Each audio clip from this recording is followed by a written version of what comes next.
स्वागत है आपका। मैं विवेक बिंद्रा, मोटिवेशनल स्पीकर और बिजनेस कोच। आज मैं बहुत एक्साइटेड हूं। आपको इंट्रोड्यूस करने जा रहा हूं mister Ramesh Agrawal, Agrawal packers movers. कौन है हमारे देश के अंदर जो अग्रवाल पैकर्स मूवर्स को नहीं जानता? ठंडा मतलब Coca Cola, mineral water, Bisleri. नमक का मतलब टाटा, कार का मतलब मारुति सुजुकी, नूडल्स का मतलब मैगी। लेकिन अगर आपको रीलोकेट करना है, मकान को शिफ्ट करना है, तो एक ही है अग्रवाल पैकर मूवर। 1 रुपए के साथ इस बिजनेस को शुरू किया। आज 2000 करोड़ का लगभग मार्केट कैपिटलाइजेशन हो चुका है। 65 तो एम्प्लॉइज के साथ काम कर रहे हैं, डायरेक्ट और इनडायरेक्ट, जिसमें से 3-3.5 हजार एम्प्लॉइज इनके अपने पेरोल पे और बाकी कुछ indirect employees. 7 bar Limca book of world record, her bar record बनाते हैं, उसको फिर से एक्सीड सुपर सीड कर जाते हैं, फिर रिकॉर्ड बनाते हैं, फिर सुपर सीड एक्सीड कर जाते हैं। हर बार नया रिकॉर्ड बनाना ही इनका एक रिकॉर्ड है। 110 ब्रांच आज पूरे देश के अंदर शुरू कर दिए। 1300 इनके पिकअप पॉइंट्स बन चुके हैं। पिछले साल 1 लाख मकान इन्होंने शिफ्ट कराए थे रिलोकेशन में। कमाल कर दिया सर आपने। स्वागत है आपका, बहुत बहुत धन्यवाद Ramesh Agrawal ji. We feel so fortunate to have you here on our studio today. तो सर, ये आपने जो जादुई बिजनेस बिल्ड किया आपने फौज से निकलने के बाद, तो पहले फौज से थोड़ा और पीछे जाना चाहता हूं। कुछ आपकी क्या ऐसी वैल्यूज रही जो आपने इतने कॉम्पिटिटिव एनवायरनमेंट के अंदर इस प्रॉफिटेबल बिजनेस को खड़ा किया? मेरा जो बचपन बीता है वो गांव के एक गवर्नमेंट स्कूल से बीता है। और हमारा एक साधारण स्कूल होता था जहाँ पेड़ के नीचे बैठ के पढ़ते थे। कमरे, बहुत लिमिटेड कमरे होते थे। गवर्नमेंट स्कूल 10वीं तक का स्कूल था। तो एक बार मास्टर ने कहा कि भाई नज़दीक के शहर में, हिसार हमारा शहर होता था, वहाँ सर्कस लगा हुआ है, जो भी विद्यार्थी सर्कस में जाना होगा उसको 2 रुपये जमा कराने होंगे। मैं किसी तरह 2 रुपये अपने घर से मैनेज कर पाया और मास्टर को जमा करा दिए। अगले दिन हम सर्कस के लिए निकल गए बस के अंदर। और वहाँ लिखा हुआ था कि जो 12 साल से ऊपर होगा उसकी पूरी टिकट, और 12 साल से कम होगा उसकी टिकट माफ़ होगी। मेरी उम्र 12 साल थी। 12 साल से 2-3 महीने ऊपर थी। तो मास्टर ने कहा कि रमेश, तुम तो बहुत छोटा दिख रहा है हाइट के अंदर, तो कोई 11 साल का भी कह दे तो कोई बड़ी बात नहीं है। तो अपने को वहाँ पूछे तो बोल देना कि मैं सर 12 साल से छोटा हूँ। मैंने कहा नहीं सर, मैं तो 12 साल से ऊपर हूँ ना। बोला कि मैंने कहा ना, कौन पूछने वाला, तुम बस बोल देना। हम सब सर्कस में चले गए, जिसमें बैठ के देखने लगे। मैं 5-7 मिनट के बाद सर्कस से बाहर निकल आया। निकलने के बाद दूसरे लड़के ने कहा कि मास्टर जी, रमेश तो बाहर निकल गया। तो मास्टर जी बाहर आए, पूछा भी क्या हुआ? बोला सर, मेरी टिकट तो है नहीं, मैं तो सर्कस नहीं देखूंगा।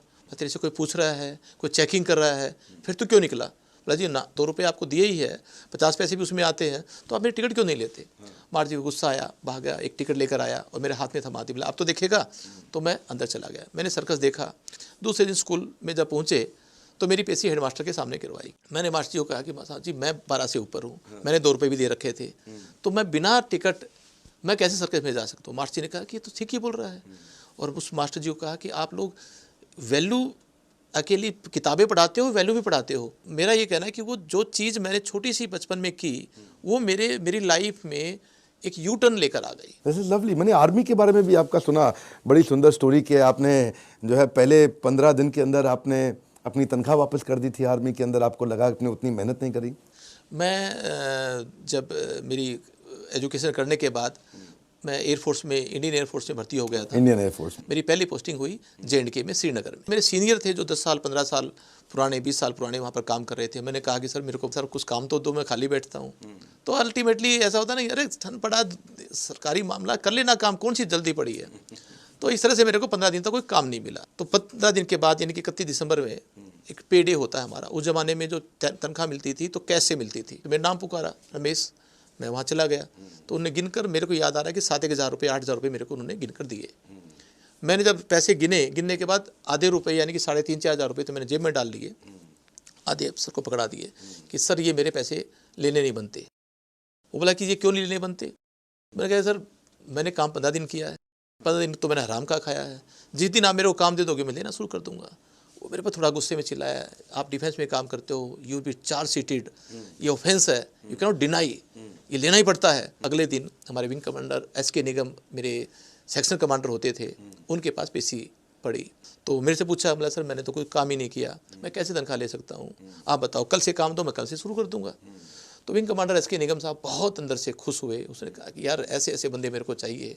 उसने कहा कि रमेश, तुम्हारी टेबल और कुर्सी मेरी कैबिनेट में डालता हूँ, जो स्टाफ ऑफिसर, जो मेरा PA 15 साल के एक्सपीरियंस वाला चाहिए, वो मैंने आज से आपको ले लिया। यानी कि मैं 15 साल के एक्सपीरियंस वाला एम्प्लॉय जिस जगह पर काम करता है, वो 15 दिन वाले ने उसकी जगह ले ली। ये आपकी ईमानदारी का फल था। तो सर बात ये उठती है कि आपके पास तो एक अच्छी गवर्नमेंट जॉब है जिसका बड़ा सपना देखते हैं हमारे देशवासी, और आपने वो गवर्नमेंट जॉब छोड़ करके बिजनेस करने का रिस्क उठाया। आप कुछ भी करते वहाँ प्रमोशन तो आपका होना ही था, तो ये आपने रिस्क कैसे उठाया सर? एक बार इत्तेफाक ऐसा हुआ कि मैं जो ही ड्यूटी से वापस आ रहा था तो एक सिविल ट्रक कुछ मशीनें लेकर आया था, जो उस टाइम पर इनसेट लगा हुआ था हमारा इंडिया का। वो मशीनें वो खाली की, शाम का टाइम था, हालांकि मेरी उसमें कोई जिम्मेवारी नहीं थी कि मेरा ट्रेड अलग था। और मैं वापस आ गया और मेरे को ये देखा कि मशीन मेरी वहाँ पर बिल्डिंग के नीचे रखी जा रही है। और 2-2:30 बजे मेरे को उठने का मौका मिला तो देखा कि बाहर एकदम बर्फ़ गिर रही है, 2-2.5 फीट बर्फ़ गिर चुकी होगी। और मेरे को तुम रिकॉल किया कि वो मेरी मशीनें भी आज बर्फ़ में बिकी होगी। और मैं खुश हो रहा था कि ये मशीन लगेगी, लगने के बाद हम विल डू वंडर, हम बहुत नया करेंगे इन मशीनों से, नई नई चीज़ हमारे को वेदर फोरकास्टिंग में काम आएगी। मगर वो सपना मेरा कहीं ना कहीं मेरे को अधूरा लग रहा था। मैं फिर अपने बर्फ़ के जूते पहने, जिसको हम स्नो बूट बोलते हैं, और एक कोट जो हमारा कोट फरका बोलते हैं वो पहना, टॉर्च ली, वहाँ पहुँचा। पहुँचने के बाद अकेला ही उन मशीनों को सरका के मैंने थोड़ी सी साइड के नीचे किया ताकि उनके ऊपर बर्फ़ ना पड़े। और ऐसे करते करते वापस आते आते मेरे को 5 बज गए। 7:30 बजे मेरी फिर दोबारा ड्यूटी थी अगले दिन, उसी दिन समझ लो। फिर मैं दोबारा मेरी ड्यूटी पे पहुँचा तो वहाँ पर लोग मशीनों के पास खड़े थे, ऑफिसर्स खड़े हुए थे, तो वो कह रहे थे कि यार ये मशीन अपने आप सरकी कैसे, कौन ऐसा आदमी था जिसने सरकी, क्योंकि कोई था ही नहीं आदमी। तो मैंने वहाँ कहा कि सर मैं रात को आया था कि मेरे को जब बार बार ये अपने आप में एकदम ख्याल आ रहा था कि मशीन किसी तरह भीगेगी, और मैं आकर ये करके गया। तो मेरा जो कमांडर था वो मेरे को ऐसे हक किया बात भरकर, और उसकी आंखों में आंसू आ गए, यार रमेश तुमने बिना कहे, बिना ऑर्डर दिए, तुम्हारी कोई जिम्मेवारी भी नहीं थी, तो क्योंकि आपका डिपार्टमेंट था ही नहीं। डिपार्टमेंट भी नहीं था। मगर मेरे को वहाँ से एक खुशी हुई कि उसने कहा कि तुम रियल में जो जिम्मेवार हो, तुम एक अपने ट्रेड के ओनर हो। तो वो मेरे ऐसा चुभ गया कि अब मैं कहीं ना कहीं मलकियत के नज़दीक पहुंच गया, ओनरशिप के नज़दीक पहुंच गया। और उसके बाद जब एक 5 साल 7 साल की मेरी सब सर्विस हो गई थी तो मन किया कि अब मैं कोई ना कोई अपना ऐसा नया काम करूं जो, वो सब संभव होगा जब सर्विस से बाहर जाऊंगा। This is lovely. एक्चुअली मैं अपने कई वीडियोस में शेयर करता हूँ कि जिम्मेदारी एक ऐसी चीज़ है जो कभी दी नहीं जाती, केवल ली जाती है। तो ओनरशिप, जो ownership is the biggest qualification for entrepreneurship. अगर कोई व्यक्ति अच्छा व्यापारी बनना चाहता है तो यही वैल्यूज फिर आपने अपने बिजनेस में भी डाली, क्योंकि मैंने भी आपसे मकान शिफ्ट कराया और देखा हमने कई चीज़ें कि हमने सुना है कि भाई मंदिर भी अगर आप लोग लेते हैं तो उसको भी बड़े ध्यान से आप लेकर के जाते हैं, आप ट्रेनिंग भी देते हैं अपने एम्प्लॉयज़ को कि वो महिलाओं के साथ अच्छे से व्यवहार करें। तो आपके बिजनेस में ये वैल्यूज़ आपने कैसे डाली, आप उसके बारे में शेयर करिए कुछ। मैं हमेशा ये सोचता था कि मेरे व्यापारी क्या सोच रहे हैं, उनको क्या चाहिए। मगर व्यापारी मेरे जो क्लाइंटों के साथ किसका मिलना होता था, मेरे छोटे छोटे पैकर्स का मिलना होता था, लेबर का मिलना होता था। वो फ्लोर पे काम करते थे पूरे दिन, उसके बच्चों के साथ, हस्बैंड वाइफ, काम वाली बाई, उनको मिलना होता था। तो मैं सोचा कि फीडबैक मिले कैसे मेरे को। तो हमारे एक दिन हमने बना रखा है, दैट इज कॉल्ड मंथन डे। मंथन डे एवरी मंथ के 4 तारीख को 8:30 बजे से लेकर 9:30 बजे तक फिक्स टाइम है। कोई संडे हो मंडे हो, वो मंथन डे होगा ही जरूर। स्टार्टिंग में तो लोग कहते हैं कि धीरे सी कौन जी अपन बहुत बढ़िया है, अपने से गलती होती नहीं। तो धीरे से कोई एक आदमी जैसे खड़ा हो जाता है और बताता कि फलां जी मेरे को ऐसा लगा कि क्लाइंट के यहाँ दर्द था, तो उसको हम 500 रुपये इनाम दे देते हैं और ताली बजवा देते हैं। जो ही उसके पास 500 पहुंचे तो दूसरा, तीसरा, चौथा सब खड़े हो जाते हैं, एक एक गलतियां बताते हैं। ये सारी गलतियों को समेट कर थिंक टैंक में डालते हैं हम, और थिंक टैंक से फिर निकलता है रिजल्ट्स।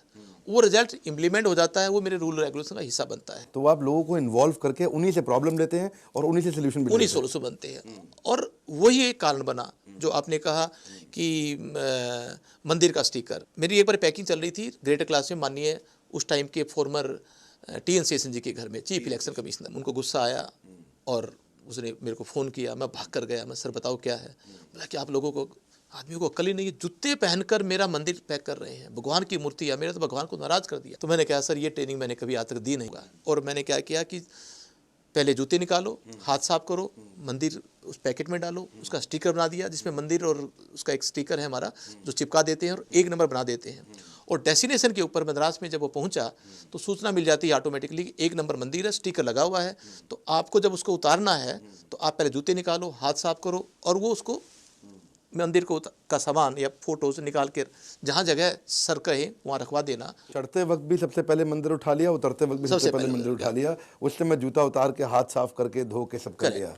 तो वो एक तरह से हमारा कोड ऑफ कनेक्ट बन गया और उस दिन के बाद किसी का भगवान नाराज नहीं हुआ। आज तक लोग इसको एक एग्जाम्पल देते हैं, यार आपके लोग मंदिर का बड़ा ध्यान देते हैं। महिलाएं घर में अकेली रहती हैं, उसके लिए आप क्या ट्रेनिंग देते हैं कि महिलाओं के साथ कैसे, कुछ भी हो सकता है, लेबर जा रही है, आप कहाँ तक कंट्रोल करेंगे? एक ऐसी ट्रेनिंग दी गई है कि जब भी महिला आपके सामने निकले पैकिंग करते टाइम पर, तो आप 1 फीट स्टेप पीछे लेकर नीचे हो जाओ और महिला को पास दे दो। और एक बार 2 बार करोगे तो महिला आपके पास ही नहीं निकलेगी, वो दूर से निकलेगी। वो सम्मान उनको ट्रेनिंग का हिस्सा बना कभी दिया। ऐसी दुर्घटना सुनने को आई आपको? 32 साल में केवल लोग इसलिए याद करते हैं अकेले कि जी अग्रवाल पैकर को बुला लिया, तो बोला जी शांति से घर में कुछ भी नहीं हो सकता। ऐसे सारे इनोवेशन अगर आप जानना चाहते हैं तो मैं आपको रिक्वेस्ट करूंगा, बड़ा बिजनेस मोबाइल एप्लीकेशन पे आइए और आकर के हमारे एवरीथिंग अबाउट एंटरप्रेन्योरशिप के प्रोग्राम को ज्वाइन करिए। मिस्टर रमेश अग्रवाल आपको वहां एक प्रोफेसर की तरह आके इनोवेशन के सारे बिजनेस लेसन सिखाएंगे और जहां से आप अपने बिजनेस में इंप्लीमेंट करके नेचुरली बहुत बड़ी ग्रोथ ले सकते हैं। मैं रमेश अग्रवाल, चेयरमैन अग्रवाल पैकर्स मोर लिमिटेड, और मैं आप लोगों को इनवाइट करता हूं, आप बड़ा बिजनेस मोबाइल ऐप को डाउनलोड करें। केवल लाभ ही नहीं होगा, आप अपने आप में एक महसूस करोगे कि यस हमने कुछ पाया। हमारे साथ जुड़े रहने के लिए, हर बार वापस आके वीडियोस को देखने के लिए, अगर अच्छा लगता है तो थोड़ा लाइक करके उत्साह बढ़ाने के लिए, सब्सक्राइब नहीं किया तो सब्सक्राइब करके बेल आइकन को हिट करने के लिए आप सबका हर बार की तरह प्रेम पूर्वक बहुत बहुत धन्यवाद। अग्रवाल जी आपका भी बहुत बहुत धन्यवाद।